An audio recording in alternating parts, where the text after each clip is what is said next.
Welcome to the Infowars Nightly News. I'm your host, Jakari Jackson. This is what we have in store for you for this Thursday, November 15th, 2012 edition. Tonight on the Infowars Nightly News, you are subject to a criminal government controlled by foreign banks. Alex Jones breaks down the meaning of America's secession movement from the corporatist nightmare. Plus, Obama's secret executive order to overhaul the internet. All that and more on the Infowars Nightly News.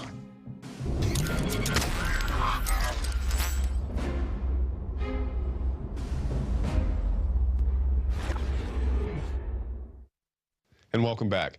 On the Alex Jones radio show today, he talked a whole lot about secession, so I don't need to, so let's go to those clips. I can unequivocally tell you that this is going to be the most important radio broadcast, hands down, that I have ever done. Now, we have not been blindsided by the secession movement, but it's almost like a bus that ran me over 10 years ago. It's old news to us, but the new news is that it is now breaking nationwide and worldwide and is a symbol and an indicator of the sleeping giant that is America awakening. And the entire globalist program has been built and designed to block what you are about to see unfold. I am going to make some announcements here today, and I'm going to lay out plans for my deep study of the Constitution that can save this republic if you execute them. Victory is in our grasp. But secession itself is a red herring. I hope you're listening to me. What we really want is a new issuance of the Declaration of Independence signed July 4th, 1776. The purest American values, the purest essence of the United States was secession from a corrupt, distant corporate empire, backed up by military force. We are recaptured by the progeny, by the literal and figurative offspring of those robber barons 235 years ago. We are at the crossroads, and the entire enemy battle plan that we've reverse engineered is designed to suppress states' rights movements, because the states created the federal government, and it is not their right, it is not their duty, we the people that make the states. It is an absolute imperative beyond duty. It is survival. That we secede from the New World Order that has conquered us through fraud. That we declare the fraud and declare the fraud null and void, and then reconstitute the republic with a new Congress of the several states. The plans were laid by our forebears. The First Amendment, the Second Amendment, the Fourth Amendment, the 10th Amendment, the 9th Amendment, all chief, all key, all armaments for our protection, foreseeing the crisis we've now entered. The enemy's tools is a dumbed-down population, a drugged population, a selfish, evil, greedy, weak population. And they don't even outnumber us. It's a fraudulent election system, we know that. Now, this is not complex, but this is not dumbed-down radio. This is a blueprint. And if constitutional lawyers pick this up, if Ron Paul can be drafted, if you put the energy in today, tomorrow, next week, next month, next year, this is the beginning. Everything else has just been a buildup. This is time for dedication. This is time for commitment and the spiritual decision to sign your John Hancock in your words and your deeds towards the restoration of our republic and putting us back on the course of liberty and justice for all. And what am I going to call for here? I'm going to call for what is in the Declaration of Independence. the founding document of July 4th, 1776. That is what I'm calling for. It is America. It is the birth of America. It is when it all started, and we have the tools. We have the information. We have all of it before us in our hands if we will only take it up from this inspired document. Number one, Ron Paul, and the video's up at Infowars.com, has said secession is the essence of America and the birth of our republic. It is more American than even George Washington because he flowed forth from that. It is the fount, the center, the core, the very blood of the republic. It is July 4th. It is the freedom. It is the dignity. It is the absolute center of the universe on this planet for liberty and resistance to tyranny. It is our armor. It is our mind. It is our sword. It is our shield. It is our will. Now, I will expose the trap. The globalists are counterfeiters. They will take secession and they will repackage it as civil war and as racism, and you're already seeing that. You already see them jumping on it. They were ready. And the media, I've literally got probably 60 articles here, CBS News, NBC, you name it, showing Fort Sumter on fire that started the Civil War. Union ships bombarding the fort. And I saw one of the top neocon talk show hosts, I have his quotes here, coming out and saying, do not sign that petition. The government will come round you up. That's like telling John Hancock and Thomas Jefferson, don't sign the Declaration of Independence. Here, you see the Declaration of Independence? Give me a document cam shot, guys. I'm going to sign this. This is what it's all about. Glenn Beck says, are you out of your mind? They'll come round you up. My God, that man is a Benedict Arnold with stuff like that. Or maybe he's just a coward. He's got like 30 security people. I just go out to Bilderberg streets, have 1,000 people around me, and people are like, that's crazy, Jones. Why do you do that? Why do you tell folks where you're going, where you're going to be? Because it's in God's hands. That's why. The tree of liberty has to be refreshed with the blood of patriots and tyrants, and I'm not living in fear. I'm signing my name on to liberty, and I'm in 110%. I'm all in. I'm doubling down. There's no more backing off. There's no more playing games. There's no more half measures. You're either for freedom or you're going to be a slave. Now, let me give you my plan, and I want to start out first with how they're going to counterstrike. You've seen it. I told you for years. John Warner Defense Authorization Act says for insurrection by the states, governors, and legislatures. This is 2007 they were getting ready for this. This is a long-term plan when they were getting rid of Posse Comitatus, getting Brigade Homeland set up, 400,000 troops for domestic operations, Northcom standing up. The drones, all of the massive preparations that were going on and being established and being set up while all of this was going on, they said in the 2007 John Warner Defense Authorization Act, it says, and I read it on air to you, that they are preparing to block the states. They're worried about the governor's council, even though most of them are their operatives, because we could take that back over, and that's the logical place to have a new continental Congress of the states to restore the republic. Not a secession, recognizing our government's been hijacked. That's the key. That's not words. That's true. They have declared they have conquered us. That's a legal posting in over 200 newspapers I've seen in just the last year. I've shown them. Paul Watson and I wrote the article, Bankers Declare They've Conquered Europe and the U.S. Our first issue of the magazine covered that. Bankers declare they've conquered us. That is a legal posting. These people are lawyers because they leave back doors, escape hatches for themselves. They've got the military set. They've got the military ready. Rick Perry joked and said, we'll secede. They put the military on alert in surrounding states to invade. Good. Throw me in that briar patch. Let's get it on. Let's start it. Let's have you come in and knock some heads and put army on the streets. Let's get it going here. Not physical. Don't Don't fight them when they do this. Let the redcoats occupy like they did for a decade before it really got going.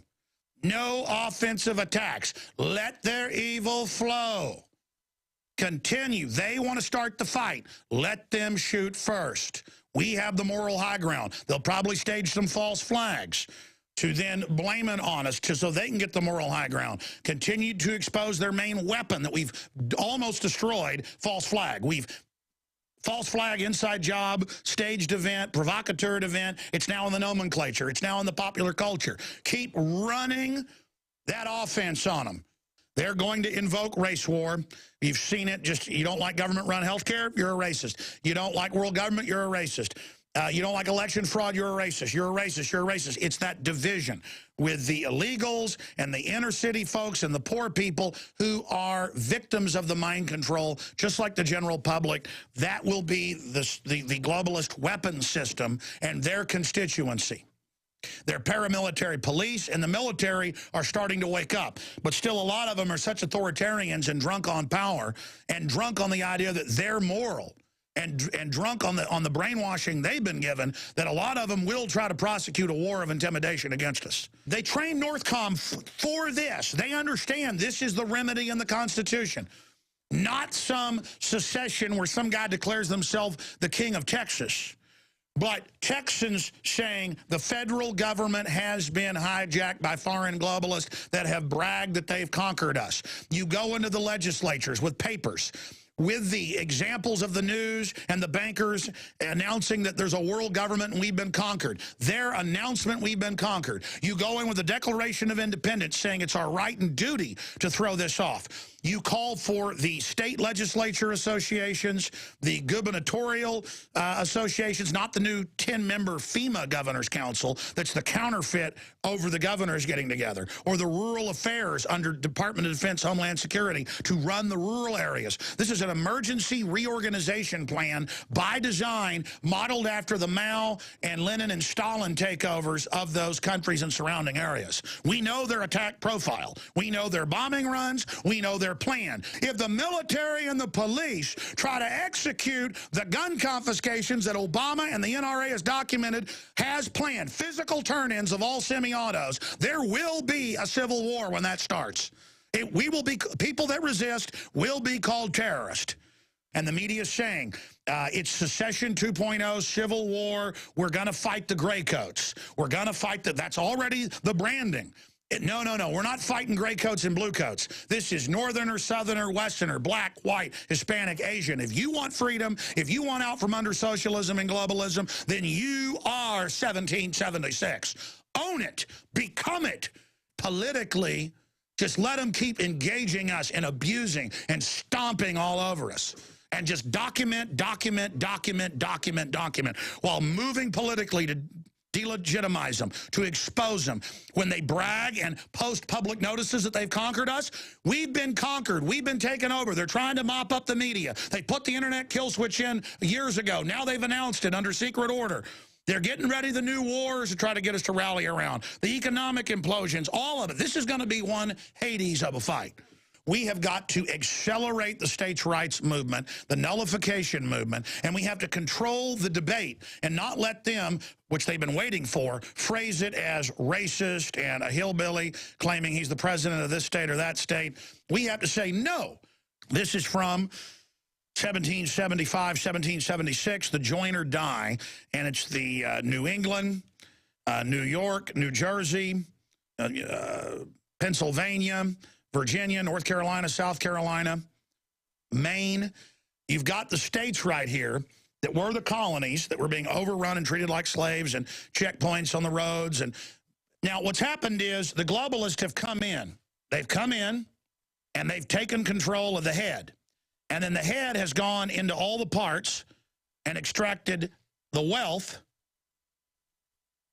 you understand, to bring it back to the head, so that we've got this giant New World Order head and all these little parts of the states that are actually giant, but the state government itself has been made this little, federal vestigial thing.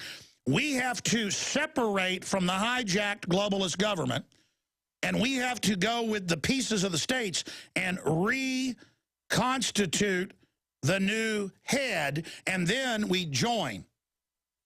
So we start movements everywhere. If we get one tail to start pulling out and get our message out that it's about restoring the republic and kicking the globalist out, the others will fall into place. It will give other people moral courage in county, city, state government, the federal government. The generals have had courage saying no to all these new wars and saying they won't, start this takeover. We've got to stand with them. The real place is petitions at your state level, going to your state house, getting movements going, getting Ron Paul drafted to have a movement, exploratory committees to try to reconstitute a new Continental Congress with legislative heads, governors, and other patriots that want to come create a master document off of working documents that were being passed around. But let me sign this for everyone. This is in the Congress, July 4th, 1776. The unanimous declaration of the 13 states of America.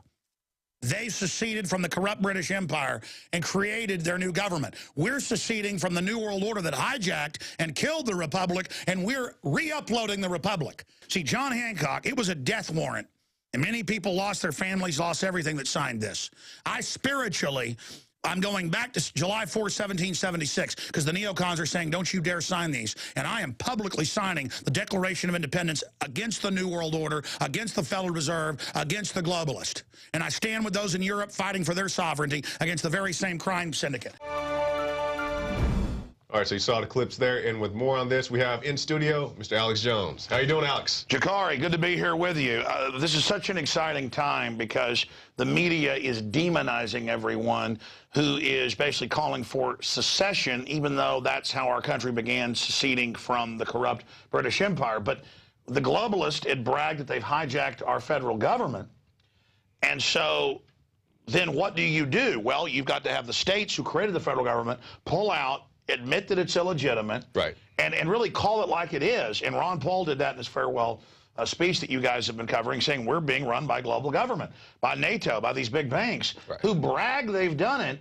And so they're framing it like, ooh, a new civil war. No, this isn't about taxes in the North versus the South. It isn't about slavery. It's not about all of those issues that they're trying to superimpose. It's about being told we're going to raise taxes on the middle class and give it to mega banks. Right. And then also give it to all the new dependent class, again, as Ron Paul broke that down. And so I got Lew Rockwell on today. I got Edwin Vieira, constitutional lawyer, advisor to Ron Paul. We're going to get Bruce Fine, constitutional lawyer, advisor to Congress, and Ron Paul on the show. But all of them agree that I had on today that, yes, now is the time to point out our government's been taken over. If we don't ever admit that, we'll just keep rearranging chairs on the Titanic. Absolutely. But I mean, what's your take on this? I just wanted to come on and restate that the trap is they're going to sell it like it's, hillbillies that claiming they're the president of Oklahoma or Tennessee. Well, it's like you always say, they're going to try to frame it as some type of racism. If you go along with this, you're a racist, you're an extremist, you're this, you're that. I mean, everybody has a right to this. I mean, that's what we saw the piece earlier with Ron Paul, where he talks about not so much the farewell address, but we've seen the piece of him talking about when Rick Perry was talking about secession. And he says our country was founded on secession, so why couldn't we do it now? Well, exactly. This is the Declaration of Independence, where it says if the government becomes destructive and dominant and enslaving you and taking your rights, it is your right, it is your duty to throw it off. And humans never get freedom unless they demand it. Right. And so it's the same battle. Every generation in different ways have to demand. Liberty and freedom is not just given. It has to be taken. Right. And we've let corruption creep in because we had so much freedom that we began to not appreciate it anymore. So now the corruption's gotten a hold, and it's wanting to fully federalize things. But again, I don't just say it as a figure of speech that we've been conquered. I mean, you saw the article I did a few months ago. It was the first issue of the magazine cover that foreign banks brag that they've conquered America. We've declare shown those clips several times. They say it was on CNBC. CNBC, Financial Times of London, hundreds of newspapers say we have been conquered. I've tuned into Bloomberg radio, which is really a feed of their TV. And I hear them bragging about it. I mean, these guys are that arrogant because depending on what numbers you look at, 3 to 10 times, depending on the entitlement. And yeah, it's a lot. Welfare, all that, $700 billion a year now. But if you count all the real bailouts, Federal Reserve, open window stuff in the last 4 or 5 years, it's over $40 trillion. Speaking of Bloomberg, they even admit that. So we're talking 3 to 1, 10 to 1, some actuaries 30 to 1. Of money that goes to the globalists. And Ron Paul broke that down, too, that they're giving a tiny amount just to make people dependent, to enslave them, to domesticate them, so they can consolidate the whole economy. And now they're saying, we want VAT, which is over every level of the economy, and we want carbon tax on everything, or you're not going to get your welfare checks. So they're going to bring the economy into full bankruptcy, admit we're bankrupt, and say, now we've got to have more taxes. So this has got to be done. Those taxes aren't meant to get the economy going. They're meant to further consolidate it. It's Agenda 21. It's a stated blueprint. And we don't have time to wait for Rand Paul to run for president. We don't have time to wait 4 years with some new Republican stooge. We have to move now. And here's my battle plan, breaking it down. We have to begin the debates. We have to move through Campaign for Liberty that has identified the patriots, the constitutionalists, the libertarians at the state level, and has been getting people into the Senate and House. Ron Paul is being drafted. And again, Lew Rockwell is former chief of staff, good friends with him, totally agreed with this plan. Edwin Vieira said, absolutely, this is the plan, because it's again, the Declaration of Independence. We're not seceding. The feds have seceded. Right. But we're using the secession mode, which is the clearest way to declare the new Declaration of Independence. So we need to get the states together. We need to first get the Council of Governors together. The National Association of Governors. We need to get the National Legislative Association together, or whoever will come from those, to a big meeting run by Ron Paul to hammer out that we're going to re-upload the Declaration of Independence, Bill of Rights, Constitution. And if Washington doesn't stop being dominated by the private Federal Reserve and doesn't stop saying that they're just going to take over the internet, as Obama signed today, and that they're not going to stop secretly arresting Americans, I mean, this is open tyranny, then we're going to use secession, get the majority of the states, and declare you null and void.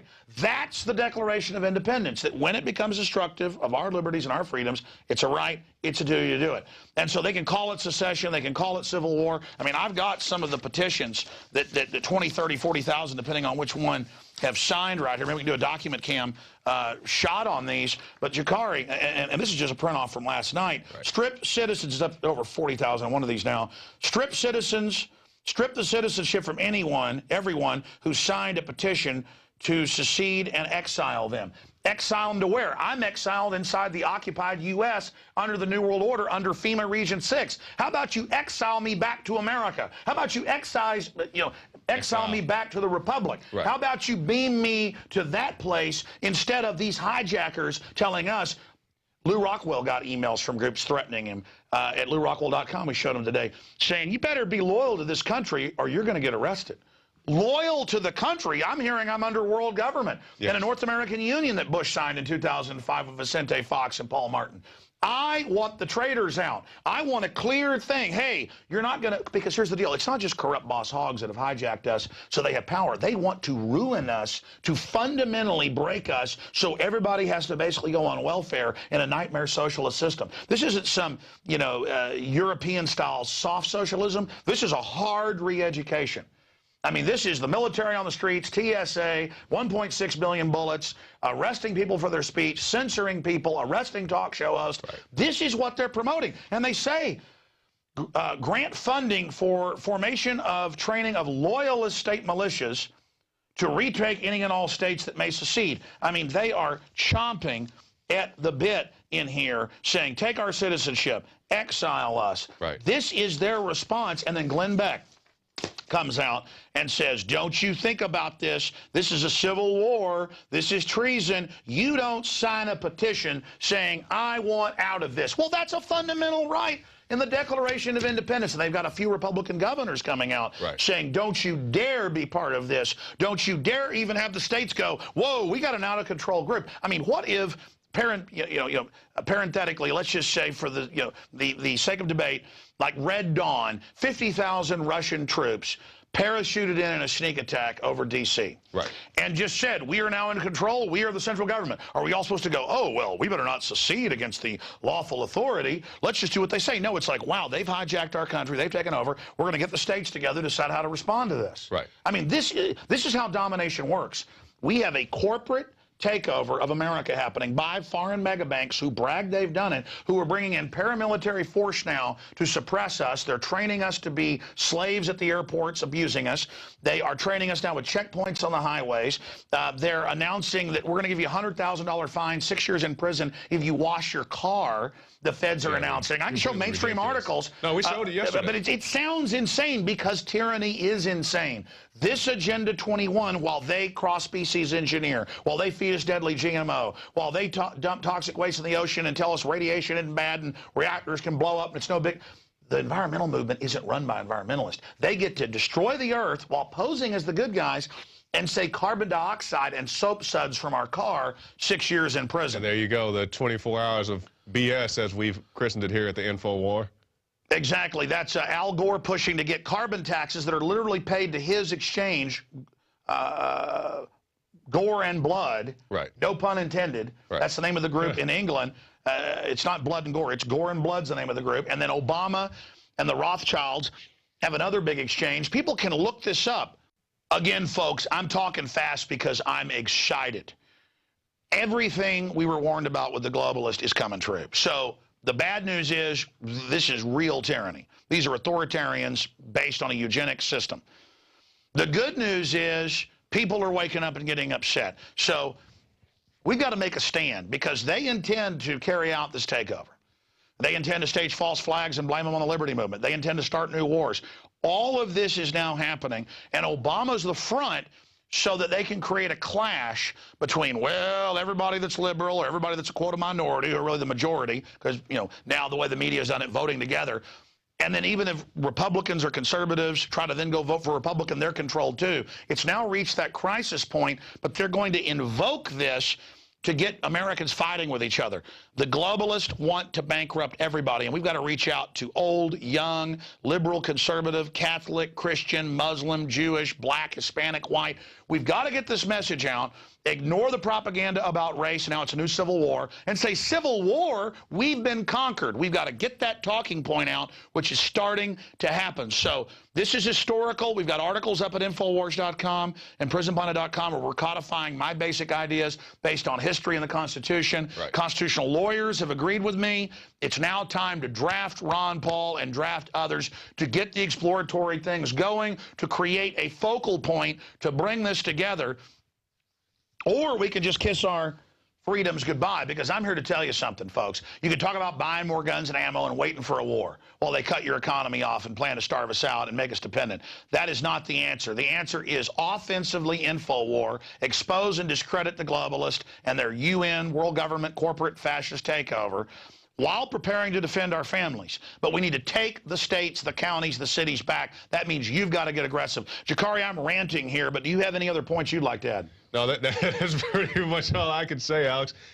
Great points talking about it's your right, it's your duty. The question I did have for you, when you talk about the Declaration of Independence, are you talking about as is? Would you change anything? We need to have this big debate. I think it's dangerous to fundamentally change it because they can come in and manipulate things. But I think reissue it, state we have an illegitimate federal government, and then have the governors and legislators and others that come to the conclave or a series of meetings, as it did for years before 1776, and kind of hammer things out and then go back to their state legislatures and let them hammer out agreements and then come back together. And just people coming together, just these meetings happening, will terrify the system and let them know we mean business. Right. And so it's that process of you're not legitimate. And again, I use this analogy a lot. If you look at 1800, less than 2% in the North, probably even less in the South, of people were what you'd call abolitionists. Okay. Just 60 years later, it was the majority in the North and a large portion in the South. It's the same thing about ideas. When you're in the right, you can't be stopped. And so we've already got 20, 30, 40% that understand nullification, understand the checks and balances. The feds are supposed to check the states, the feds. The feds have been taken over. It doesn't exist. We're not talking to a federal government. So there is no check and balance. It's global bankers just enforcing their will down on us. So we have to get this message out, ignore what they're saying and doing, and let people know, hey, they're getting ready to double your power prices. Here they are. They're shutting down the power plants. Hey, they want to bankrupt you to make you dependent. They've doubled the number of people on food stamps in 3.5 years. It's going to double again. And then they're going to say we're taking everything the middle class has got to destroy you. They don't want you self-sufficient. This is what authoritarians always do, communist, fascist, authoritarian of every stripe. And so we just get the word out, we delegitimize this system so it falls just like the Soviet Union, okay? But it's even easier because the Soviet Union was run by a central empire, Russia, but it was still mainly Slavic nations, so it was the same culture. Right. This is a banking corporate culture that's slick and propagandistic, but once it's identified, wait, you bankers bragged you conquered us? You run the federal government? NATO commands our military and Congress is told sit down and shut up? That's illegal. We're going to go, as the states, as an emergency reorganization against you, or they're going to bankrupt the federal government by design and bring us under international receivership. They're going to fully conquer us, just as the euro was set up 12 years ago, really back in the 50s as a economic agreement. Okay. But by stealth, by '99, when they officially launched it, it's come out where they brag. We set this up to bankrupt the countries and then have them all sign their sovereignty over to a mega bank. Well, now they're announcing private bank, a world bank, is now going to run Europe. And why is Europe in debt? They tell you it's entitlements. That's a small part of it, but that's how they can blame the public. Mm-hmm. It's like a vampire tricking you to let them in the house. That's the contract. But they put their people in most of that debt, 90% of it on average in Europe or more, about 91%. Whether it's Spain, Portugal, Greece, Ireland, Iceland, who kicked them out, only country to beat them so far, they're the model. Mm-hmm. They were able to come in and get the governments to sign on to the bankers' debt. But the bankers made the debt on purpose. Right. Because before it was exposed as a fraud, they got to leverage out the world with $1.5 quadrillion, 1,500 trillion. Now they've signed us on to that worldwide. 644 trillion of it, they say, is our debt. Our national debt's 15 trillion. Mm-hmm. So why are we in debt? Again, you see this fraud? The average person doesn't study finance, so they don't know this. It isn't even in the financial papers. It's in more elite circles. It's at Davos meetings. But now it's more and more understood. Once we know we've been conquered, once we understand the nature of the fraud, that the Federal Reserve is a foreign bank, that's the name of a consortium of 6 mega banks. It's over. It's game over. They create this giant facade of left, right, all this other garbage. Mm-hmm. And we have us debating, should the federal government have this role? The federal government has been taken over. Right. And I know I keep saying that. That's the key. People can't get that. They don't understand that. The National Security Act of '47 let the CIA operate, along with 15 other agencies, in total secrecy, running drugs, overthrowing countries. Who was it set up by? Skull and Bones. Who's that? A bunch of banking families with ties to British intelligence. OSS founded the CIA, British intelligence. Not blaming the British people, that system of empire management covertly. British Empire never went away. They just took down their flags, put puppets in. Because if the puppet looks like the locals, they'll put up with them, they found. See, again, they never want you to know you've been occupied. This time they've bragged about it. And so that same model has been used here, and now they're in control of our country. And now they want to fully break us. And we have to say, no, this is a fraud you signed us onto. We're going to have to go through some hell, but we're going to get back on a good financial footing. Well, Alex, what do people need to do? What's the first step? The first step, I'm so glad you brought that up, Jakari. They need to contact Ron Paul every way they can and say, hey, Infowars.com, PrisonPlanet.com has put together the videos. They've put together the articles. Your top advisors, Alex has had them on. They've agreed you need to be drafted to lead an exploratory committee through Campaign for Liberty to raise money. I mean, if you think Ron Paul raised $30, $40 million in 2 presidential campaigns, and he said on my show 4 years ago, half his money came from our audience. It was a third of what it is now. I mean, our listeners have probably given him $10 million of that money. Wow. I'm not here asking for the money. If Ron Paul develops a plan, educational to go into the states, to call for meetings, to try to organize this from the direction of a Declaration of Independence, pointing out the federal government has been, because that's the high noon to vampires, man. That's the holy water. You are a foreign occupying force, game over. I'm risking my life doing this. Right. Because this is the big tamale. This is the big enchilada. And then Ron Paul and others codify a general plan to go out and not just have attorney generals file lawsuits when the feds want to shut down our coal power clean plants, not just sit there and play patty cake while these corrupt federal courts do this. Hey, you're run by foreign banks. You say you can kill U.S. citizens and disappear us. You say you can spy on us without warrants and turn the internet off. That's tyranny. Right. Okay? Mama didn't raise a fool. That's tyranny. We're done. You guys get out of here. Stop trying to blackmail our generals. We know there's foreign governments espionage. Get out. We see you. It's like They Live. Put the sunglasses on. You ever seen They Live? No. Oh, man. We got to have a movie night. I'm missing out. We got to have a movie night. We got to have a movie night. I mean, They Live. You put the sunglasses on, you see it. And that's what's so crazy when you see it. So we get a real states' rights movement. We don't let the media frame it as, oh, just secession, pulling out their own countries. No, no, no. Secession under the Declaration of Independence to reform a new union to restore the republic under the Bill of Rights Constitution. You want to change anything. Right. We're pulling out, saying, whoops, stop, we're re-uploading America. We're kicking the foreign banks out. And then the states vote to reconstitute it, and then the new Congress is elected, goes in, and the arrests start. And you get jury trials, too. We're going to haul you in with your statements from the CFR, how you said we'll dissolve U.S. sovereignty. Okay, you work with groups to do that. You got paid off by foreign banks' contracts. You're convicted of treason. Boom, 40 years in prison. How's that sound to you? Right. I mean, you know, you put about 10,000 of these guys in prison, or you tell them, get out of the country. We're taking your assets like you do to little moms and pops to get banker bailout money. Mm-hmm. Get out of here. You know, the more mid-level people, get out. You're deported. Your foreign agents, get out of the country. Go live at, you know, one of the Rothschild estates. I'm telling you, listen, we're under attack. We're being conquered. This is militarily backed up, and we got to just call it like it is. We'll back them off. The only reason they're doing this is we keep putting up with it, because the men think it's manly to watch football all day. Right. They don't understand this is happening. This is real, and this elite doesn't just want to run your life. They're putting aspartame in all the major children's sugar candies and gum, which kills lab rats. What you can eat. Yeah, Alex, in Chicago, Rahm Emanuel's telling you what you can get out of a vending machine. You know, Michelle Obama's telling you what you can eat, how many calories you can eat in a school lunchroom. It's ridiculous. But see, that's the thing. People say, well, that's over the top, classical, total authoritarianism. That's the point. They get to a jump point where they take you 10 million miles, and as much as you fight back, you only fight back 1 million. I mean, they're just jumping. They're going, yeah, we'll just arrest you if we want. Yeah, we're going to shut things off. Yeah, we'll just arrest anybody who calls for seceding. Yeah, we're just going to kill you if we want. It's freedom. Right. And we're going to give you people some free stuff if you get behind this. I mean, folks, well, this is not hyperbole. We are in deep, you know what. Yeah. I mean, this is make it or break it time. We either go, whoa, we got too deep into this, we repent. Because I've told people, folks, you better hit your knees and pray to God. If you haven't even believed in God, you better sit there in a dark room and think about where things have gone. Because first it's, well, you can't have this size soft drink. Now it's your parents can't pack your lunch. They can't be trusted. Then they feed you food full of rat droppings. And this is all real stuff that we've reported on. He's not making this up. They have put all over the country Pentagon-run behavior tracking cameras in the school. They're putting cameras in trash cans now.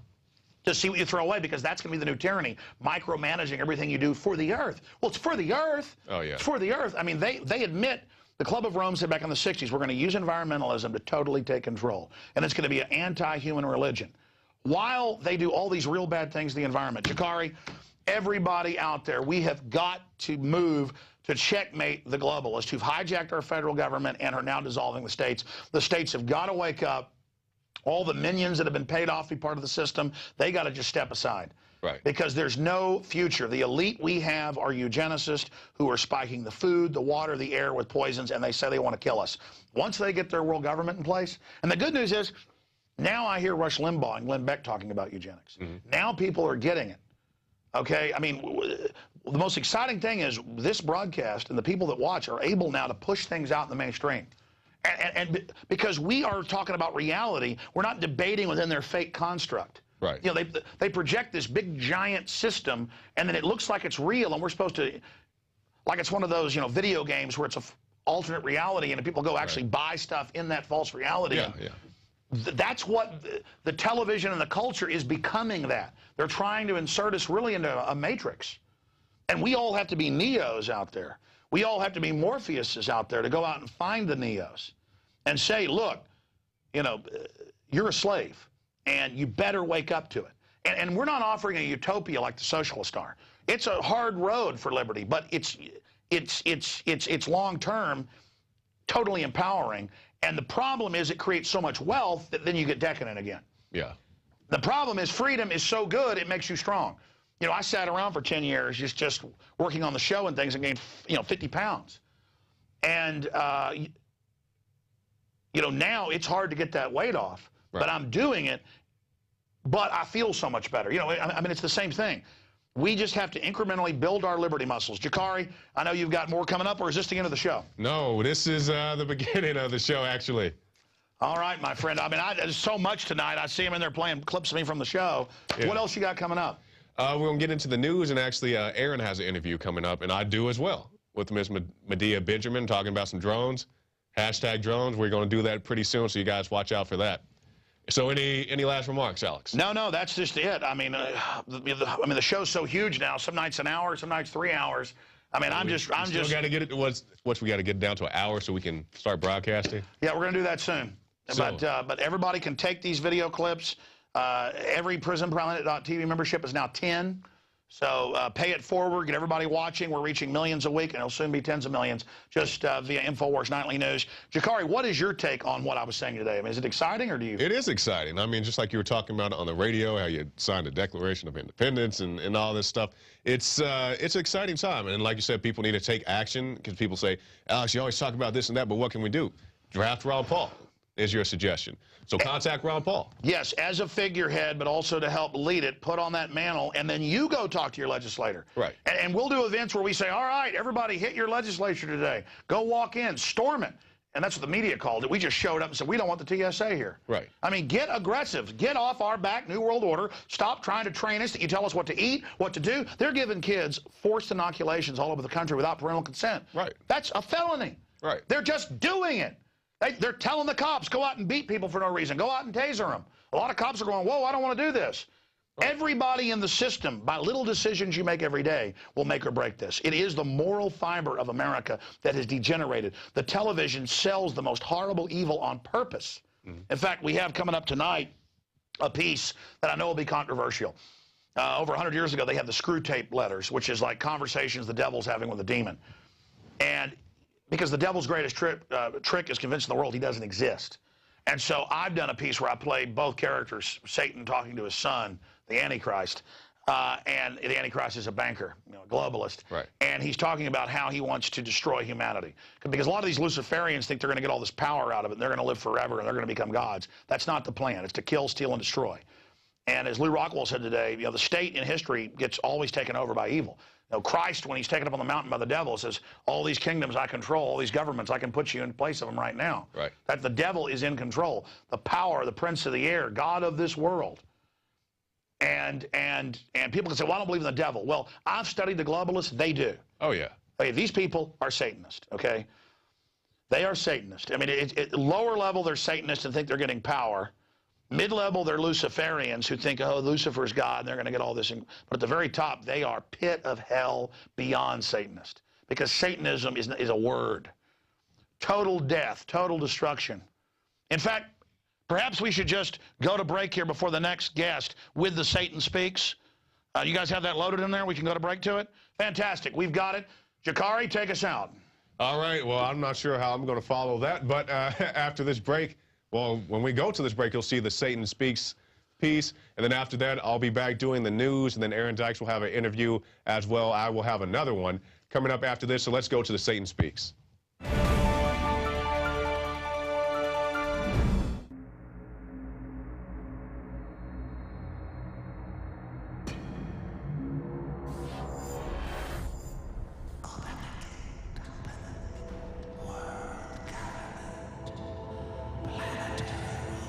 Is it not, my king, time to spring the trap? No, we must desecrate the soul and the flesh of the Creator's creation.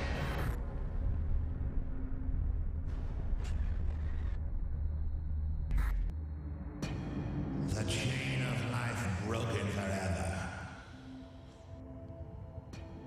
A monument to our beauty.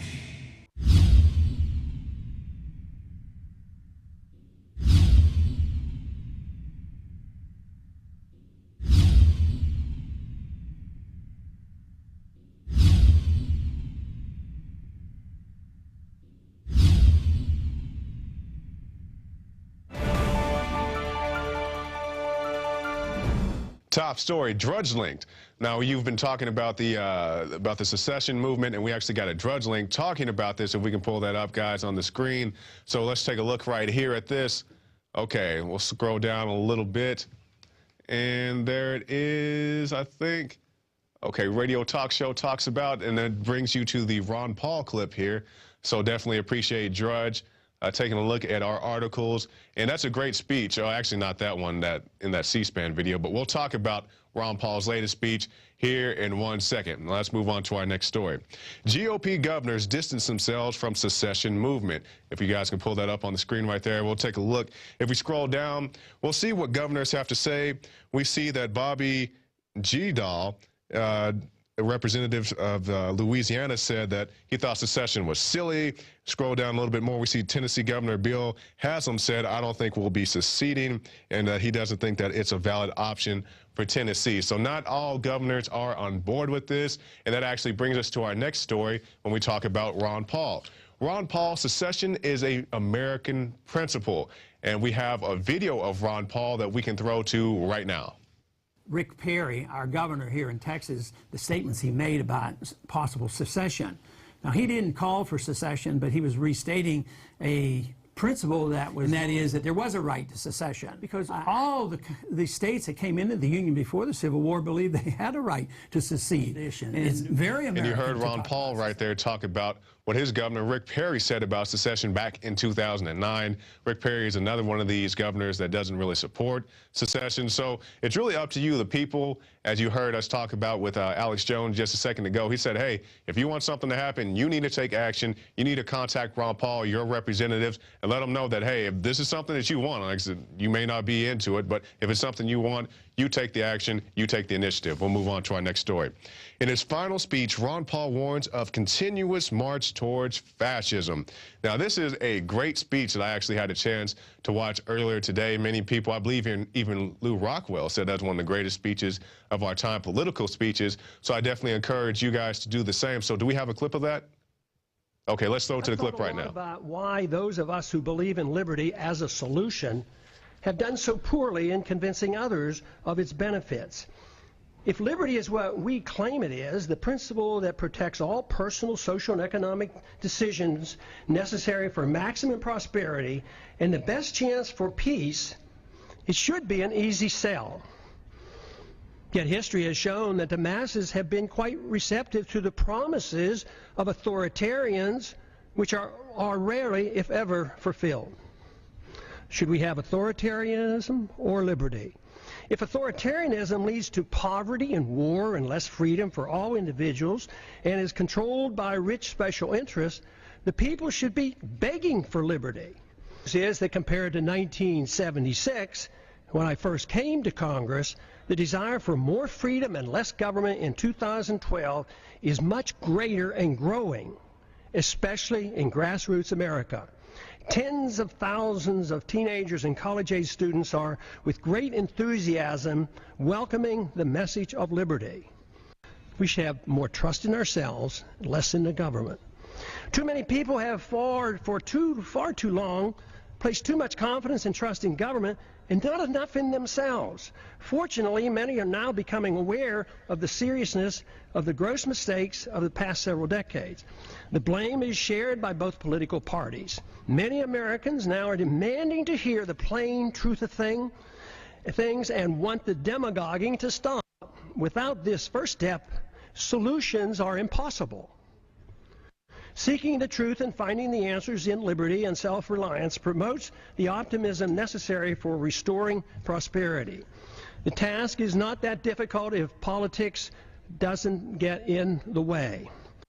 Why are sick people who use medical marijuana put in prison?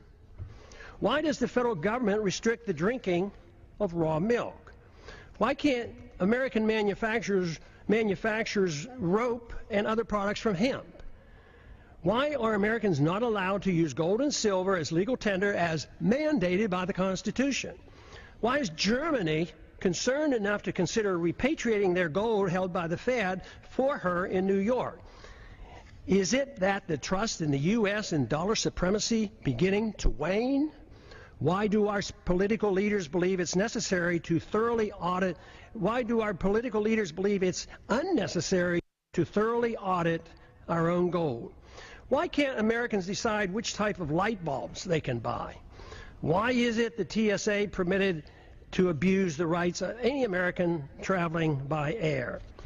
Why should there be mandatory sentences, even up to life, for crimes without victims, as our drug laws require? Why have we allowed the federal government to regulate commodes in our homes? Why is it political suicide for anyone to criticize AIPAC? Why haven't we given up on the drug war, since it's an obvious failure and violates the people's rights? Has nobody noticed that the authorities can't even keep drugs out of the prisons? How can making our entire society a prison solve the problem? Why do we sacrifice so much getting necessarily involved in border disputes and civil strife around the world and ignore the root cause of the most dangerous, deadly border in the world, the one between Mexico and the United States? Why does Congress willingly give up its prerogatives to the executive branch?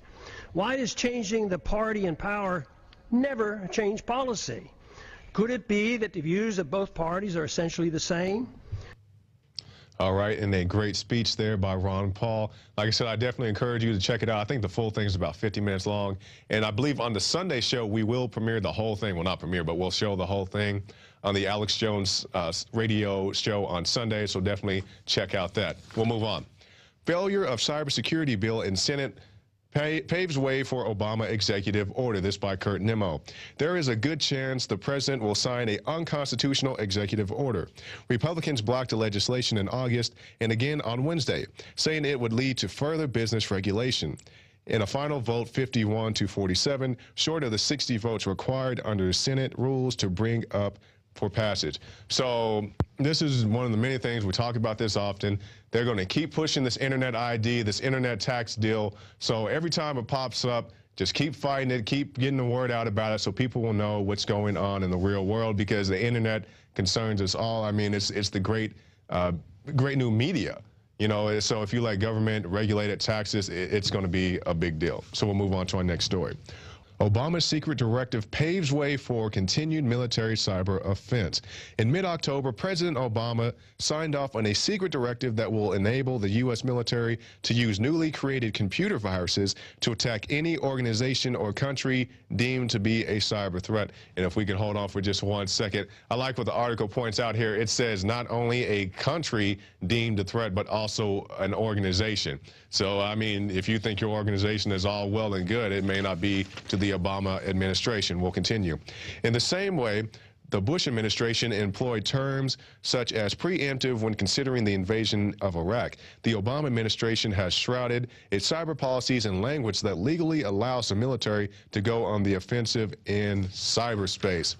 So the new war on terror could very well be in your laptop, in your iPhone, or whatever device you use. So just like the last story, make sure you get this word out and warn the people you know and care about. We'll move on to our last story for the night. Does Al Gore think that he's Captain Planet? I guess when he's not masquerading as the man, bear, pig, maybe he does. Let's take a look at this article. Great article by Melissa Melton. It basically just goes down and breaks out all the points of Al Gore. You know, guys know he has a new 24 hours of BS, as we deem it here. I mean, it's just Al Gore. We don't need to go too much into it beyond that. I mean, a great article by Melissa Melton, but Al Gore is up to his old tricks, saying that he wants to tax you if your dog farts in the backyard, but he builds these big castles on the sea, and his electricity bill for all his pallets is at about, what, $30,000 a year. So there you go, Captain Planet. I don't know if he wants to be Captain Planet, but at least probably a Planeteer. And put that last graphic back on screen. I'm going to give Al Gore a free plug right here for his 24 hours.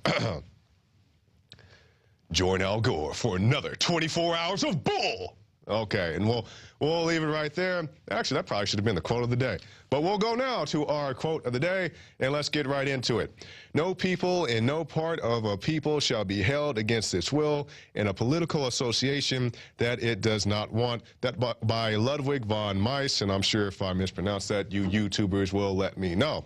So with that, we will go to break, and we'll come back on the other side of this with Aaron Dykes as he interviews Matias Rojas when they talk about CIA coups in Ecuador. So definitely keep an eye on for that. And also, I hope you guys enjoyed the Alex Jones piece talking about The Devil Speaks. That is the trailer of a larger piece that will premiere, I don't know if it'll be this week, but definitely next week. If not, so keep an eye out for that. So stay tuned for Aaron and also me later on as I interview Medea Benjamin. Stay tuned.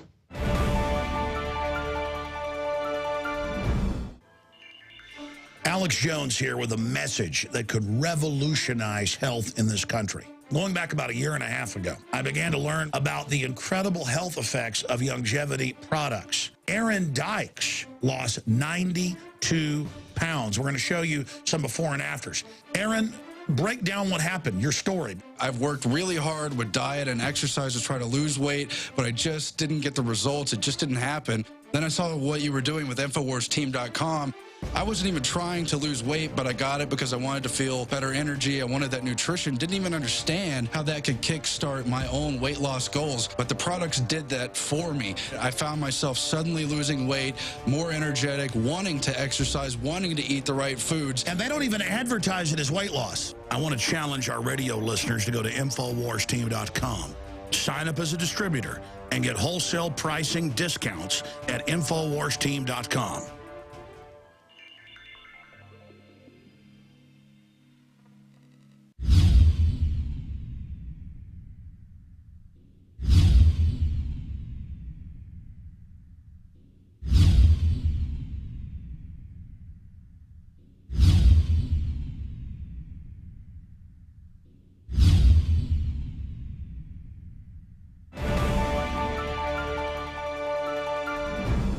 We are back from break on the Infowars Nightly News. I'm Aaron Dykes. I want to thank Jakari Jackson for that news segment. He'll be back in just a moment, but there's incredible news going on today. You heard Alex on the program. It is linked up at drudgereport.com. Talk host calls for Second American Revolution. And up on Infowars.com, we are linked to a transcript of Alex's historical comments today. This is about a peaceful revolution to take this country back. The United States was always the states, not the federal government. It was always the people, not some centralized dictatorship, not what it has become completely tyrannical, incrementally over the years, and we have to say no to that. And Alex lays out the battle plan. His comments are up in detail. Everyone must spread this around. We've got to talk about this issue and begin to take back our country again peacefully. Now we're going to transition to some not so peaceful coups that have happened in Latin America, in particular, dealing now with the Ecuadorian president, Rafael Correa. Now he's leftist. I don't approve of any kind of socialist communist system. We don't want dictatorships propped up by so-called democracy either. So there's so much history there that shows how far we've strayed from the Constitution in this country, in our global reach. And so we turn now to Matias Rojas. He is out of Chile. You remember him probably from this clip confronting David Rockefeller. Come back. We don't want your New World Order, you know? Leave Chile right now. Leave Chile. You are not... You're killing a lot of people! You're killing a lot of people!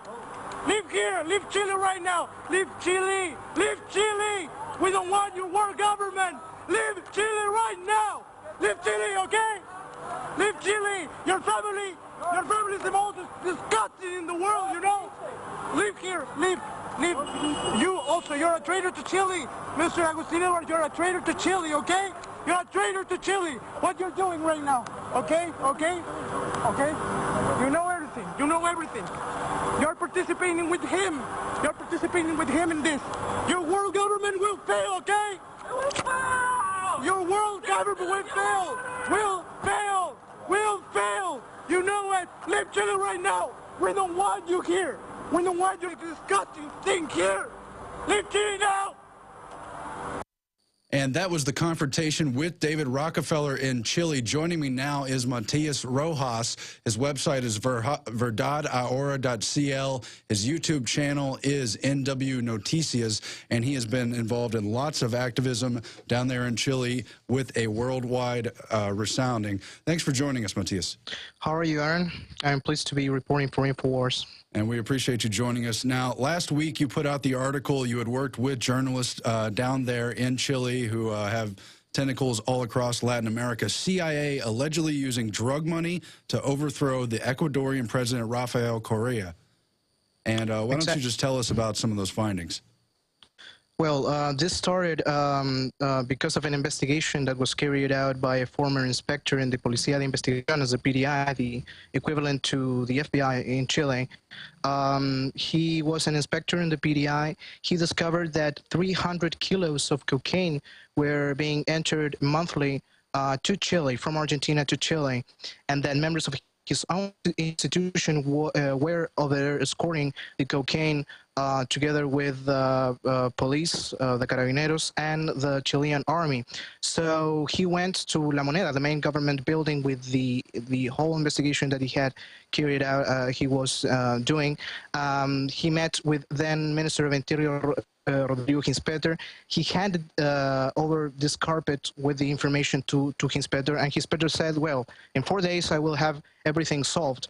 But after that, nothing happened. The Piñera government didn't went along with any investigation at all, and this was all covered up by the media. Hinspeter himself told Fernando Ulloa, this inspector from the Policía de Investigaciones, Hinspeter told him that he cannot, say anything to the media.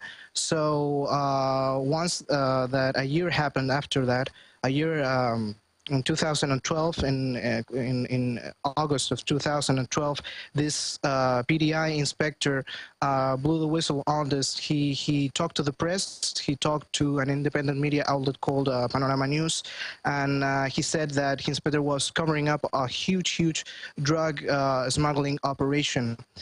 Now, let's jump to November of 2012, and October of 2012. What happened was that Panorama News received information from an intelligence source from the Agencia Nacional de Inteligencia, the national intelligence agency here in Chile, an anonymous source, who told Patricio Meribel, the director of Panorama News, that this drug smuggling operation was indeed a CIA/DEA operation that had years and years in Chile. And those funds were going to be used to destabilize the government of Ecuador, the government of Rafael Correa in the coming elections of 2013. This correlates with the Iran-Contra because this is the same system that CIA uses with illicit drug money to fund their different cover operations. So in October as well, a former diplomat of the UK called Craig Murray also said that the CIA and the Pentagon would use a black money to black funds to fund, to bribe and to pay to certain journalists in Ecuador to invent certain stories in the press, to bribe officials, and that way to destabilize the government of Ecuador. So yeah, I just want to recap this briefly because a lot of people here in the United States and the other parts of the Western world may not follow all these names and some of the details, but it's very much par for the course anywhere in Latin America where the CIA has totally infiltrated over the last 30, 40, 50 years. They've been very much connected to the drug trafficking, as we saw in Iran-Contra. That eventually all came out, and it's part of the larger geopolitical plays there. But all these pieces are linked in your article. It's an excellent one up at Infowars. I'll give people that headline one more time so they can find it. CIA allegedly using drug money to overthrow Ecuadorian President Rafael Correa. And this really hasn't been picked up in the media down there or in the United States. It's only been covered in the alternative news. However, the key pieces that you point out did show up on news networks. Newspapers have covered some of the more detailed aspects of the drug investigations, and that's all up on your article. And it is in Spanish, but there's a translation widget, part of modern technology. Everyone can go click English or even choose other languages and watch those press briefings, which include the Chilean president himself, right? The Ecuadorian president who spoke about this on public television, he right. reaffirmed the information that came out from Chilean independent outlet Panorama News, and there is also a thing here because there's a complete media blackout in Chile. In Chile, you have to understand that we have two different blocks in the press. We have El Mercurio, run by Agustin Edwards, a former CIA operative from 1973 coup against Salvador Allende. He was a big player on that, all together with David Rockefeller, and you saw it in the video. He was there with David Rockefeller in the airport. They are close friends, and when you speak about CIA, have been close friends, isn't that right? They were involved. They were all involved in setting up world government bodies. So they are also involved with the raw tech and all of it. But the thing is that here when you talk about operations in Latin America, you have to go back to Operation 40. The same team was involved in the Kennedy assassination, in the Watergate scandal, in the Iran-Contra.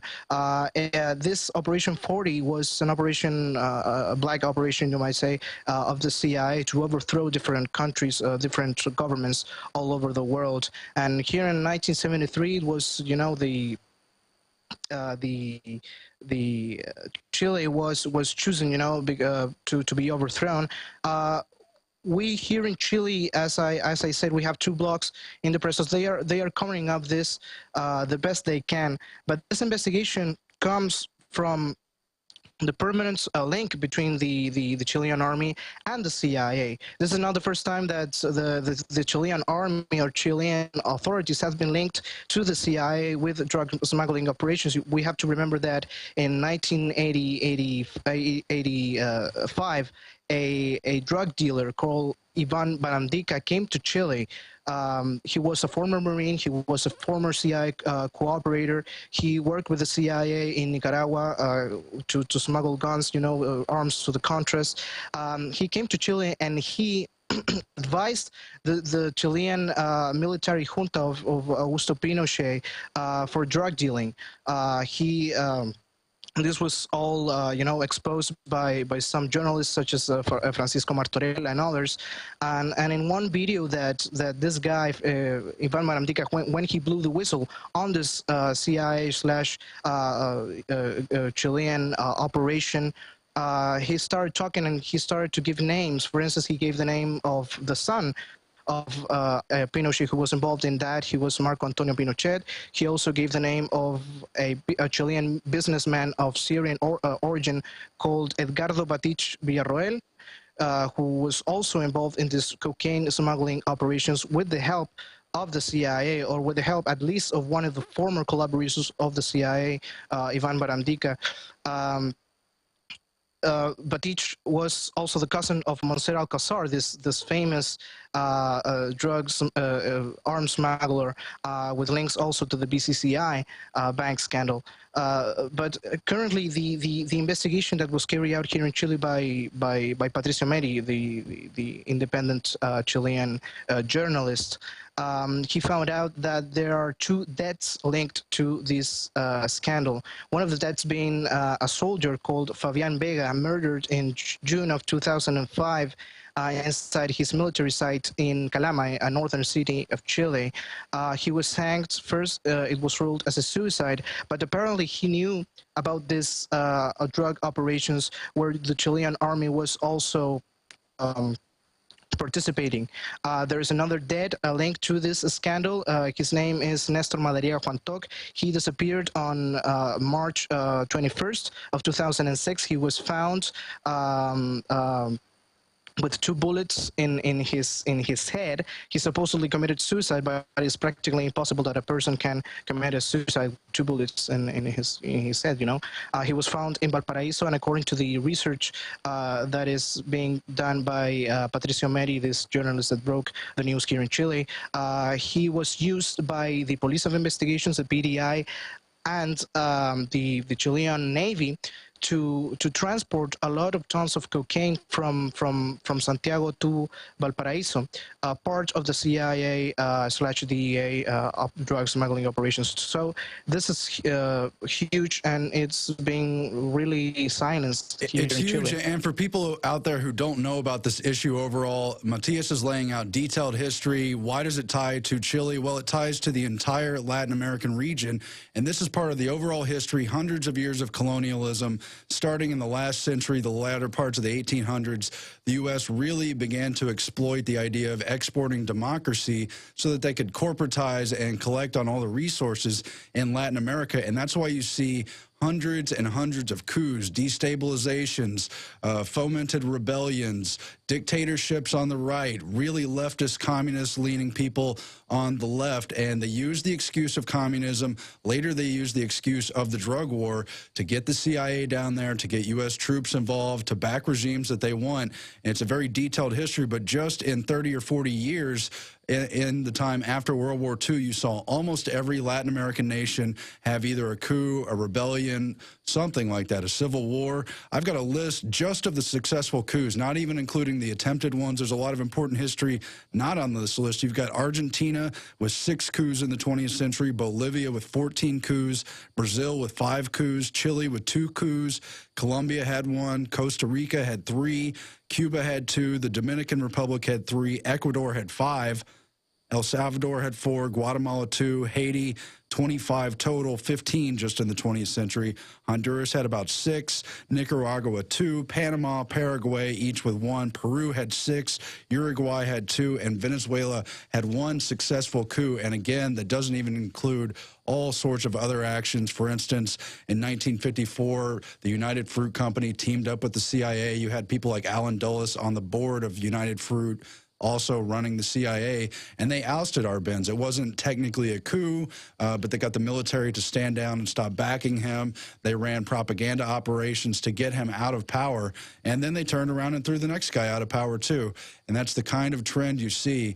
And so this is a very detailed history. Now, getting back to Ecuador, under the leftist president, Rafael Correa, we have this whole history where Hugo Chavez pops up, where Evo Morales pops up, other leftist presidents in Latin America, and they're looking for ways to credibly destabilize it because, for one thing, the Chile coup that happened in 1973 caused a lot of blowback for U.S. interest, and they're looking for other ways.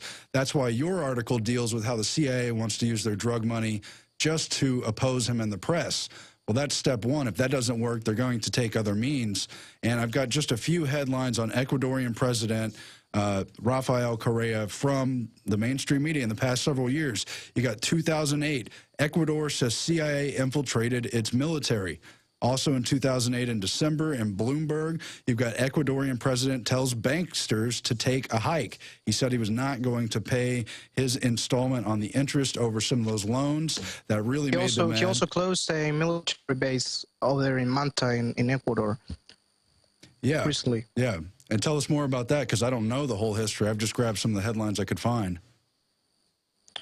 The Ecuadorian president, Rafael Correa, is really a president that is for sovereignty, that is against the military, imperialism of the United States, and he tells it all. I mean, when he took this accusation of drug smuggling, to destabilize the Ecuadorian government, he connected it to the Iran-Contra. He spoke about Oliver North, and this thing that I mentioned about a former CIA operative collaborating with the military junta of Pinochet back in the 80s, Ivan Baramdica. This is also this is one part of it, because Chile also took part of the Iran-Contra effort. For instance, we have the negotiations between Oliver North and Pinochet to sell some rockets to the Contras, and some arms were also being smuggled to other countries from Chile. And according to Baramdica, in the 80s, for instance, many of the arms that were being smuggled from Chile to other countries were also loaded with drugs. These planes were also loaded with drugs. So it was like on weapons slash drug operation being run by the secret police of Pinochet. Pinochet also used drugs to fund their different the different operations, black operations of the DINA, of the secret police of Pinochet, with drug money. For instance, the murder of Orlando Letelier, the former chancellor of Allende, who died in Washington after a terrorist attack carried out by Michael Townley, a former operative of the DINA and also CIA linked. Man, we have a history of killings. We have a history of really horrendous actions by the CIA in Latin America, and I think this is just one, like the tip of the iceberg. We have had cases, for instance, a former DEA agent called Michael Levine also blew the whistle on how the CIA was running like General Motors of cocaine worldwide. For other case, for instance, Terry Reid, a former CIA agent in Nicaragua, who helped the Contras, who was contracted by Barry Seal, a drug dealer who was working for the CIA. We have all of these names, all these people that have been speaking about this issue, and I don't know how it doesn't get to the press here in Chile. Well, it's just one of those understated things. Everyone who has studied the issue understands this is the way the New World Order works. You've been been an activist against the New World Order. We're studying it and covering it here, of course. But you've got all these big banks. People like David Rockefeller bragged in his memoir, I believe it was during the 70s, the quote that's referred to in his memoir, that he had in his Rolodex every major Latin American leader. That means presidents, prime ministers, bankers, different heads of military. He knew and basically ran Latin America. They joke about that also in the Rockefeller documentary.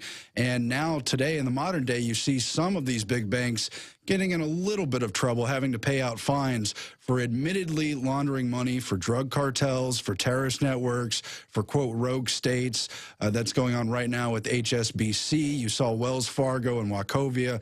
Also in the news, admittedly laundering just trillions of dollars, hundreds of billions as the case may be, per bank, all on Wall Street. You had people like the head of the New York Stock Exchange, Richard Gross, was that his name, who went down to the FARC rebels in 1999 and invited them to come launder their money. That's written up in the New York Times. You can look up that issue.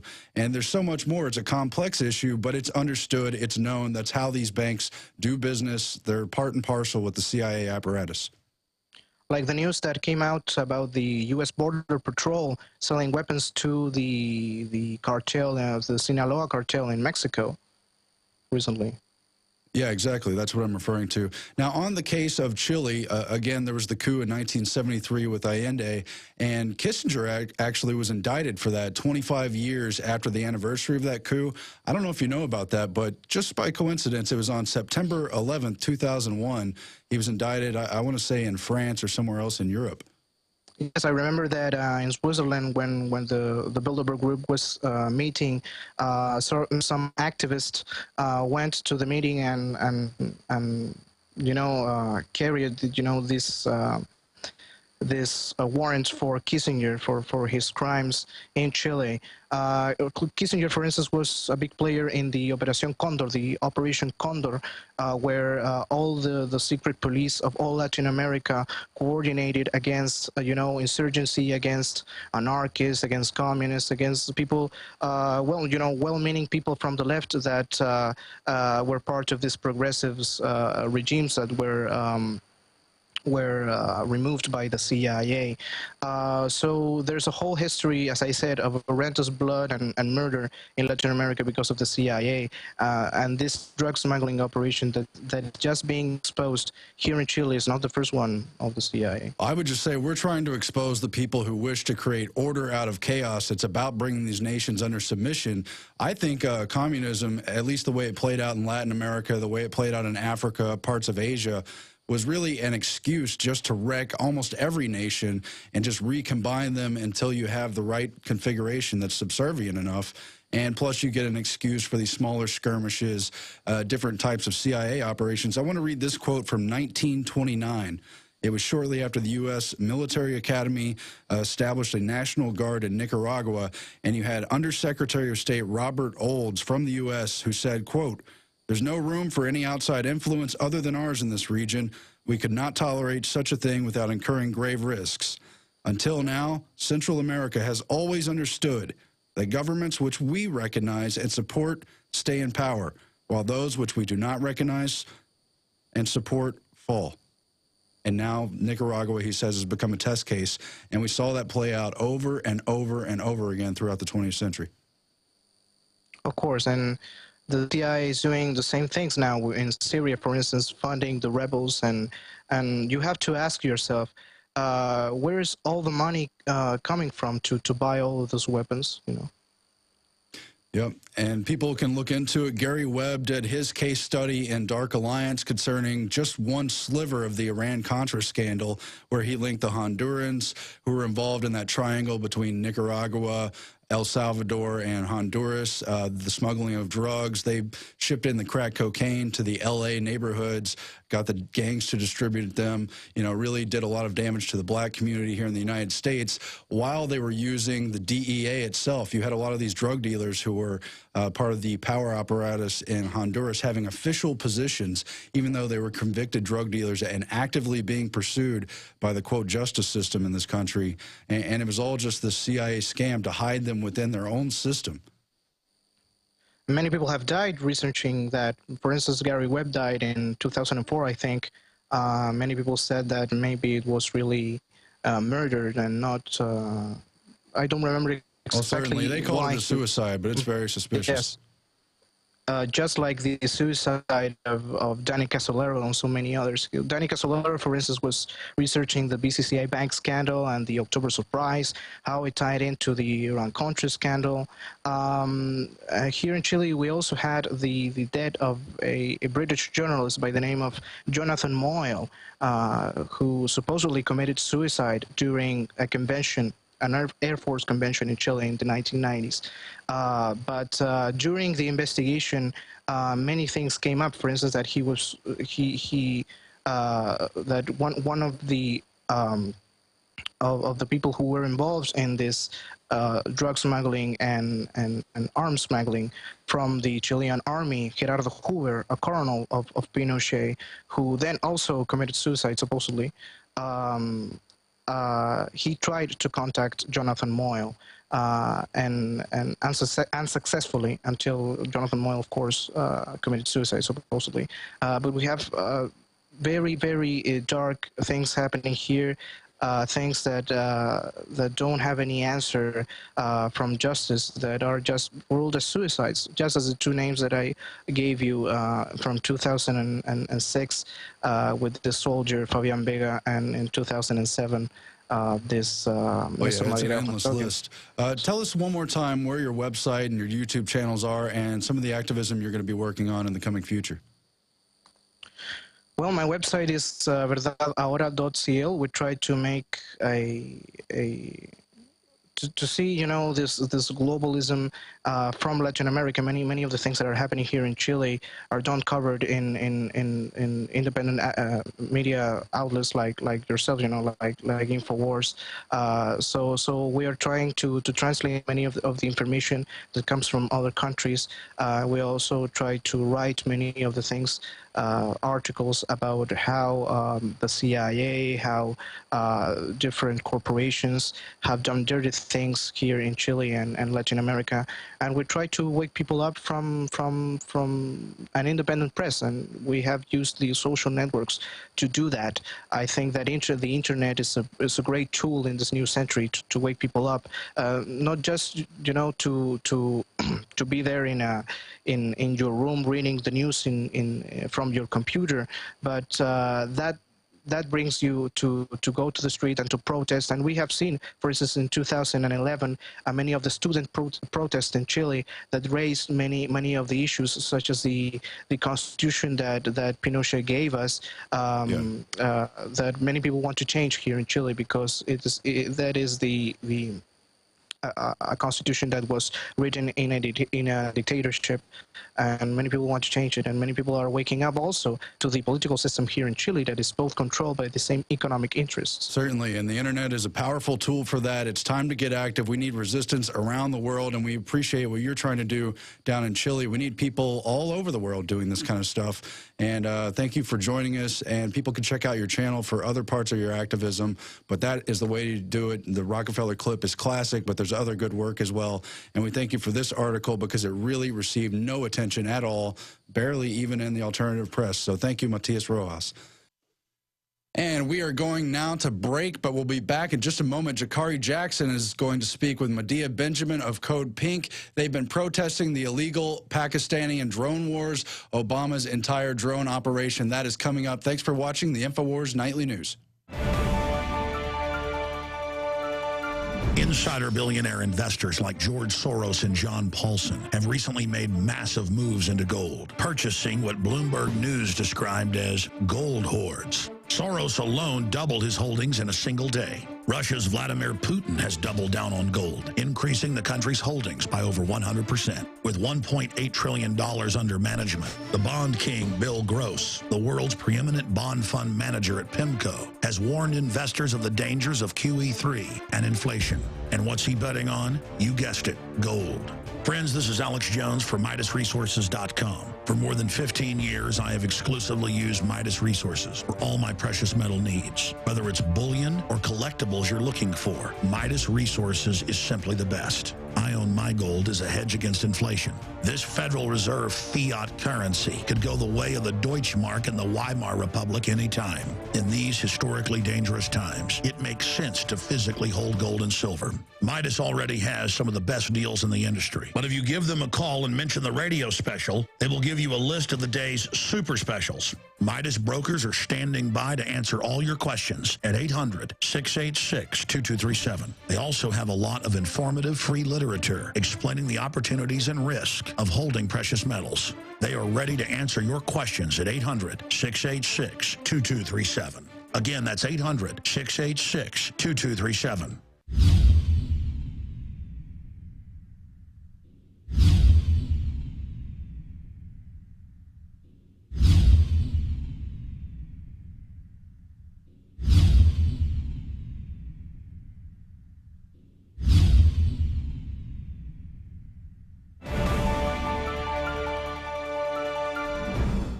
And welcome back. Our guest tonight is Medea Benjamin. She's an advocate for social justice. In 2000, she was a Green Party candidate for California Senate, and her latest book is titled Drone Warfare, Killing by Remote Control. She joins us now via Skype. Thanks for joining us, Medea. Thanks so much for having me on. Okay, now, Medea, we talked briefly off camera about your trip to Pakistan. Can you tell us what that was all about? There was a group of us in the U.S. that thought it would be good to go to Pakistan and learn more about the effects of our drones and show people there that we were opposed to them. We found out that the cricket player turned politician Imran Khan was doing a caravan up to the tribal areas, so we decided to time our trip at the same time and go with him to Waziristan, where the drones have been killing so many people. Okay. Now, you definitely hit the nail on the head. I guess I should have introed a little better. We're here to talk about drones today, and you being such a strong advocate. Recently here at Infowars, well, we always talk about drones, but recently in particular, there's been a video game release called Black Ops 2, which heavily features drones. And we had a chance to actually go out to the premiere of that, and we had a chance to ask the gamers, you know, what they thought about drones, because we actually published an article a few weeks ago. And guys, if we can get this on a document cam, it talks about how during the presidential debates, there was a poll taken of Xbox gamers, and 72% of those polled said that they support more drone use foreignly. So we went out and asked the gamers at the release if they would support domestic drones, and we were, you know, relieved to find out that most of them who played the game weren't so much into violence and drone use here or there. They just really like the zombies in the game. So it was refreshing to see. But when you talk to people, what do you feel, what's your gauge for people here in the U.S. about foreign and domestic drones? I think public opinion is changing rapidly. In February, there was a poll done that showed that an overwhelming number, 83% of the American public, was in favor of using drones against terrorist suspects. And even a majority, 79%, were in favor of using them against Americans overseas who were suspected of being terrorists. A later poll found the numbers to be about 62%.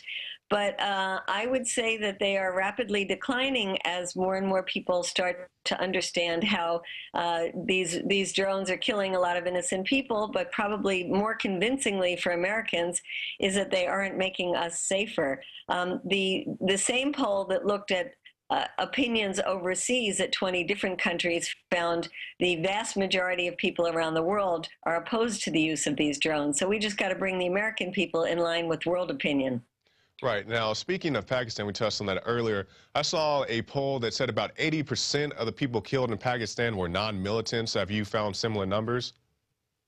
It's really problematic to even use the term militant because, according to the U.S. administration, a militant is merely any male of military age that lives in the zones where we're using the drones. So it really doesn't mean anything. Exactly. I think it's more important to say that the U.S. can only name 2% of the people that they've killed as having been on a high-value target list. And then it's also important to talk about how these drones are terrorizing entire populations in the northern part of Pakistan, where people are living under the constant threat of these drones that are buzzing overhead. They never know if they're going to be hit, when they might be hit, who might be hit, and that is a way of fighting the, quote, war on terror by using terror. That's exactly right. And you actually, you beat me to the punch. I was going to get to actually, guys, I don't have this. If you could pull it up, it's the Russia Today article where Obama said if you're basically what you said, Medea, if you're a male of military age and you happen to be around when these drones strike, you're considered a militant. Or I guess we use the term enemy combatant, threat, whatever you want to use. So pretty much if they hit me, you know, if I go over there for a goodwill trip or whatever, then I'm male, military age, I'm considered an enemy combatant. I'm going to be in the statistics of enemy combatants. And we asked the gamers that as well.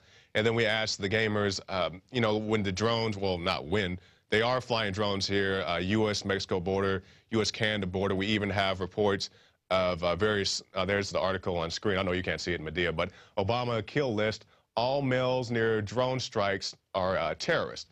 And we talked to the gamers about how relatively small law enforcement agencies have been able to acquire drones for various purposes. We have the little small, I guess, small drones, I guess we'll call them. And we also have reports of how in, I believe it's California, police officers called in a drone to rustle some cattle rustlers. Actually, yeah, I have the article right here, guys, if you can put that on the document cam.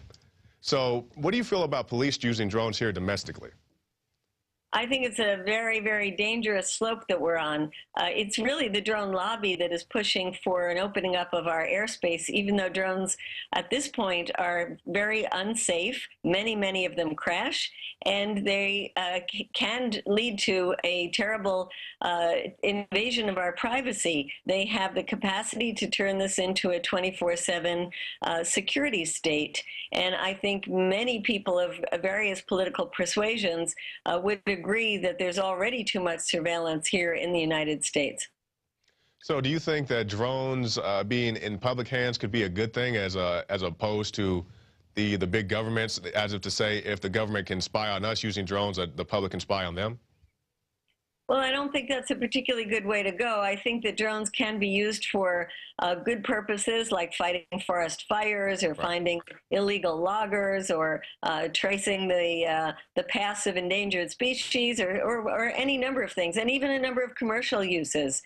But I don't think that we want more spying going on in this country, and I certainly think we should focus on the use of lethal drones overseas because it's creating millions and millions of enemies, and it's guaranteeing perpetual war. Right. And one of the things people think about using drones, they say, well, if we don't have boots on the ground, our soldiers are safe. And which I guess if you're sitting in an air-conditioned room 1,000 miles away, that may be true. But we also have another article here. It talks about the reports of drone pilots, how they're getting burned out. They're being, I guess, fatigued by this drone use. Well, yes, and there's also a question of can drone pilots compartmentalize their lives into killing at day and then go home and being good family members, and we find lots of PTSD among drone pilots as well. But there is this larger question of, are the drones making us safer here at home? And I would say that the drones are actually creating more enemies. They're the best recruiting tool that Al-Qaeda and the Taliban have, and that you can see that where we are using drones, either we are helping to get new recruits for extremist groups, or we're just helping them to move from one part of a country to another part of a country, or one country to another, like moving from Afghanistan to Pakistan, Pakistan to Yemen, now Yemen to North Africa. So what would you think would be a better military strategy than using drones? Would you just say just not go into these countries altogether, or do you have some other strategy? Well, I think if the U.S. troops were out of Afghanistan, we wouldn't have Taliban, al-Qaeda in Pakistan trying to get back into Afghanistan to kill U.S. soldiers, so that would help quite a lot. I think we also have to look at the other ways of using diplomacy, of meeting with tribal elders, to find ways to encourage people not to join up with extremist groups. And then there's an issue of poverty that is plaguing many of these countries, particularly Afghanistan, Pakistan, Yemen, Somalia, and lack of education. So I think if we put our funds into helping people get an education, and particularly I'd add a girls' education, we'd be doing a lot more to improve the futures of those countries than we would be with the drones. Okay, Medea, can you tell us a little bit about your organization, the Code Pink organization, what you guys do, and your views on drones? We started right after 9/11, thinking that the U.S. invasion of Iraq and Afghanistan were not ways to deal with the 9/11 attack. Ever since then, we have been trying to stop the wars, the invasions, the occupations, and to turn our foreign policy around to be supporting reinvesting here in America. We think the Pentagon budget is way too bloated, with over 800 U.S. military bases overseas, continued production of Cold War weapons that we don't need more, $2 billion a week on a war in Afghanistan we shouldn't be in. And so we'd like to see dramatic cuts in the Pentagon budget. Right. Okay, now, as far as your organization, do you guys have any new events or activism planned? How can somebody get in contact with your organization? We have two websites that we'd encourage people to look at. One is called codepink.org, and the other is droneswatch.org. We are organizing now around the country to try to get people to turn their opinion against the drones, to look into their own communities, pass local resolutions against their police stations having drones, and work with us on future trips that we have. So they can contact us through the Drones Watch website or codepink.org. All right. And in closing, can you tell us about your latest book, Drone Warfare? Yes, this is a book that really lays out 101 what the drones are all about, who's producing them, who's using them, where they're being used, what's happening to the pilots, who are the victims, what are the legal issues, the moral and ethical issues, and most important, the last two chapters are dedicated to what can people do about it. So we give a wide array of opposition that people are doing, from protesting outside of the Air Force bases where the drones are being piloted, protesting outside the manufacturers' bases, pressuring Congress, working on the international level to try to get some international regulations for the use of these weapons. So there's all kinds of things that people can do, and you can learn about it by reading the book. All right, Medea Benjamin, we thank you so much for your time. Thanks so much for having me on. All right, thank you. All right, and there she goes, Miss Medea Benjamin. And if you are interested in drones, you'd like to know more about them, we are actually doing #DroneMob. If you have a little mini drone or spy plane, we're getting the one from Black Ops 2. Come out with us. We haven't set a firm date yet, but definitely keep an eye on that hashtag. It'll probably be after Thanksgiving, so you guys can go out and buy your drones on Black Friday or whatever it is that you do. But anyway, if you like this broadcast and you'd like to see more, go to prisonplanet.tv. Check the stuff out. You get a 15-day free trial. It supports our broadcast. It helps us get more guests like Medea, Gerald Salente, who you guys love. So you get a 15-day free trial. Check it out and share it with a friend. I believe Alex has bumped it up to 10 people. Is it 10 people that can use one account? Okay, so it's 10 people now that can use one account. So you get You get 10 accounts for one price. So definitely look into that. And also stop by the Infowars shop. Check out the magazine. The November issue has zombies on it. We met a lot of people when we went out to the Black Ops premiere who loved zombies. We didn't have a single magazine with us, of course, is how things go. But it's a lot of great stuff in there. Check it out. It supports the broadcast. So that's the end of our show. I want to say thank you to the great crew, to Alex Jones, Aaron Dykes, all of our great guests, and especially to you, the viewers, and we'll see you back next time.